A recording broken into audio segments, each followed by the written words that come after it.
Right, I've just opened this can of paint and I found it's got a big thick skin on it. So if the camera would like to come and have a quick look.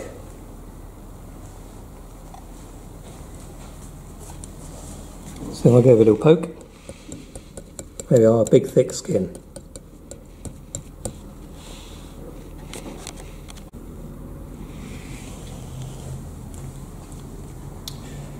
Right then, so to remove that skin from the paint, probably the worst thing you can do is to get an old piece of stick and try and poke it out with this, because all that will do is just break it up into lots of little pieces, so we're going to forget that.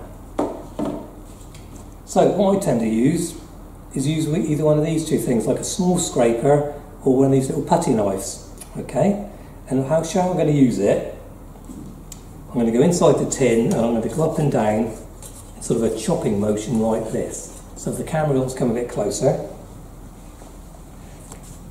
I'm going to go round and round in a chopping motion.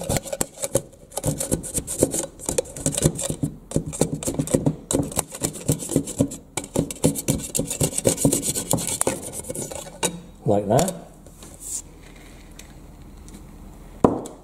And then I'm going to grab hold of the skin and just pull it out like that and drop it into the old paint tin. And now the skin is out.